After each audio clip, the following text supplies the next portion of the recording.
here in Haiti and her situation and everything. And we got a lot of feedback, and a lot of people wanted to know why were you deported. I'm gonna ask you a couple questions. You don't have to speak long on it because that's in the past. You're a better person now. We moved on. But why was you deported? I was deported for aggravated robbery. A friend and I called ourselves trying to hit a lick. Okay. We were young, y'all. We didn't even live a life of crime where this is my first time. Even for the people that know me, my first time ever robbing somebody, period, or even entertaining that. Or even in trouble like that. You didn't really have trouble like you know that. You had a criminal record for it. Okay, so here I go with my friend robbing somebody, and then less than 5 minutes later, the police is behind us. Well, of course, we decide, we were too tough then. We weren't gonna stop for the police. Okay. And call ourselves going on a high-speed chase. And of course, police caught us, And, went to court and everything. Y'all, I fought, and I ended up getting 15 years. When I got the 15 years, Texas prison, that's considered aggravated. So anything ag that go in, you gonna do 50% of that time before you even eligible to see parole. So I had to do 7.5 years to see parole, and they denied me. I made my 5th parole. So I ended up doing 13 years on my 15-year sentence. And that was like your first time really even being in trouble. First time in prison. You hear that? The first time ever. And you were young then. I went in when I was 22, and I came out 4 months before my 36th birthday. Wow. So I spent majority of my 20s behind the walls. And most of your 30s. And most of my 30s. Thank God, in a way, prison kept me so I don't feel my age. Yeah. Kept me sane. It helped me mentally. And I promise you, I'm not sure if this is something everybody that's been to prison say, but prison has made me a whole different person. A much better woman that today. Now, I hate that I missed that time with my family, with my siblings, with my kids. But I wouldn't take it back because the woman who I am today, I don't know if I would be that person had I not went to prison. So that was the road you had. That was the road that you felt like you had to take since it happened. I mean, I know nobody wants to take that road, but you learned something while you were there. Since it happened, right? See, when I first went to prison, just to elaborate a little bit, I don't want to make this show about prison. Yeah, but prison is a part of my life. When I first went to prison, y'all, I was so bitter and upset with myself. I would get in trouble all the time, just do my time any kind of way. And it got to a point where, see, Texas prison, we didn't have phones, we didn't have any of that. So you were actually disconnected from your family. It wasn't, you waited and got in contact with your family through a letter. On, I think, August 6, 2009 was the first day women on Mountain View, which was the unit I was housed at, were allowed to call our family. So I had a chance to call home. And since that day forward, I remembered that day because that was the day when I called home and I heard my family's voice and I talked to my daughter. I realized I wasn't in this by myself. I felt alone because a letter gives you that instant gratification. It didn't last long. Once you read it, 2 hours go back, you go right back to that cubicle, and in a way, you're still broken because it's an expression. I could always go back and read it. But when I heard their voice, when I actually got to feel and understand I wasn't in this by myself, I decided, God, don't let me leave this place the same person that walked in. And start working on me right here, right now, so that I can get myself ready to face the world that I'm about to head to. So all of this really started within prison. I'm sure I have a lot of people on my YouTube that's been knowing me, and they will tell you, I started changing. I started being positive. I started doing what I needed to do to be a better person. Because I kind of felt the road ahead was going to be rough. Okay. So I had to have a good attitude.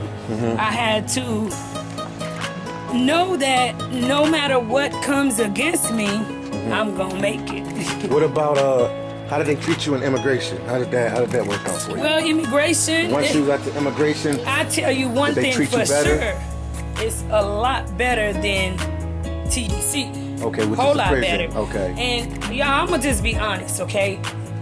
Being incarcerated that long in Texas prison, I didn't know how to use a touchscreen phone. I didn't know how to do so much. And all that. Because remind you, I left at 22. We had a flip phone. Yeah. And there's no access. The phones they brought in, Securus, that's a blue phone. That was a pay phone. I was familiar with that. Yet when I went to immigration, things was different.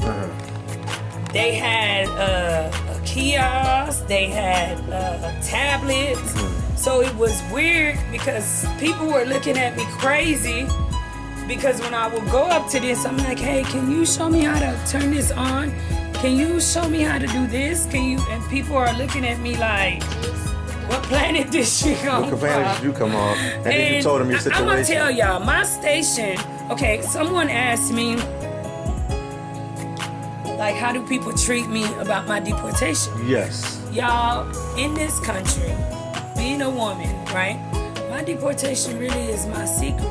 Unless you, like, really, really close to me. You know, my family, I try to not share too much information because I am in a place that people are very judgmental in Haiti. Okay. When they see you, they don't know your story. And what little you tell them, especially having been raised in America and them never being delivered from this country, right? As soon as you let them know you went to America and got deported, they automatically give up on you, throw you to the side. In addition to that, I'm in a country where women is really not, we don't really have a voice. So when you're a woman, in addition to that, that's been deported. So it's like a double whammy. So that's why now, I'm like, what's wrong with you, Marie? My deportation, my prison, everything I've been through is part of who I am. Why am I walking around caring what other people think of me so much that I have to live in secret? Like, if you want a friend, say, you got one. If you want whatever, type of friendship, get to know me and let me get to know you and not worry about my mistakes or try and judge me, So people, I would say, will treat you different. Like when I went with my biological mother, first thing she told me, y'all, she did not know nothing about me, but she knew I was being deported. She whispered in my ear to not tell nobody that I was coming in as a deportee. That was her way, and she's like, that's to protect you. Don't tell nobody your business. So, now I'm actually delivering myself, sharing my story, so don't fall. And it's therapy too, it's definitely and I therapy. feel good, I feel relieved, I feel because it's like a load liberated. on your back. It's like a load on your back. We'll go by the pole. I don't have to walk around. I can be myself with y'all. Yeah.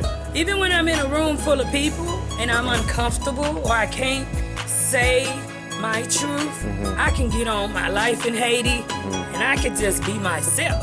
I can be me. If I'm sad, I'll share that.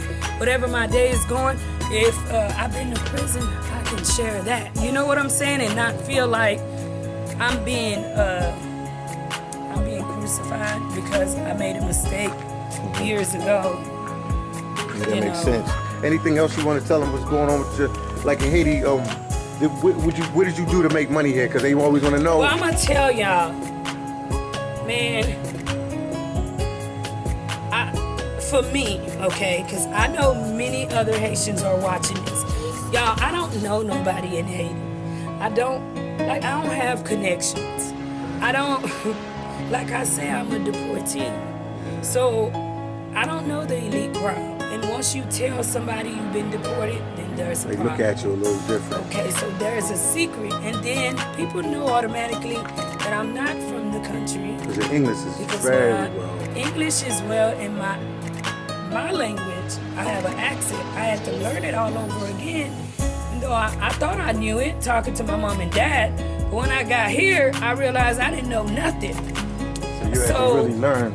You know, So you had to no, relearn I don't Creole. have a job. Yeah. I have to rely on family, on friends, to, you know, whenever they can send me a few bucks here and there. But I'm not giving up, y'all. Your YouTube is going to blow up. That's why I'm on YouTube. Uh-huh. I'm using my brains, praying and hoping that this station, you know, blows up, which it will. It will. Anything attached to me wins. That's my attitude. I'm destined for success. Nothing can hold me back, okay? And when I'm in a tight situation, I think I even do better because it's me against the world. Yeah. That's it. So I have no choice but to win, y'all. So no, I don't have a job. I've looked, and anytime, like, people here are very territorial, y'all. So it's a different culture. Yeah. If I told you this culture, you would say, nah, she lying. Yeah. Why she making that up? Because the Haitians, when they're in the States, they act different because they have to assimilate to a certain degree to the American culture to survive. So some of the stuff they do here, they couldn't do there. But in their country, they're mean. It's a whole different Like world. me, I love animals.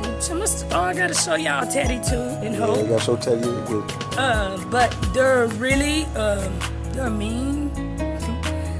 But that's gonna be a whole nother video too. Because Not everybody, but not everybody is like that, and Not every I'm Haitian is gonna like credit that. it to But it's rough here. roughness. It's just rough. The You have to. misery of our country. You don't have a choice. When you walk by, and I want to start crying, y'all, because I ain't get mushy. Yeah. And you see somebody and they're not smiling, and you look at their situation, how do you not understand it? See, I can understand you, but can you understand me? Is the question. You know, so me, my mind is like, I don't have a tunnel focus on my goals, true.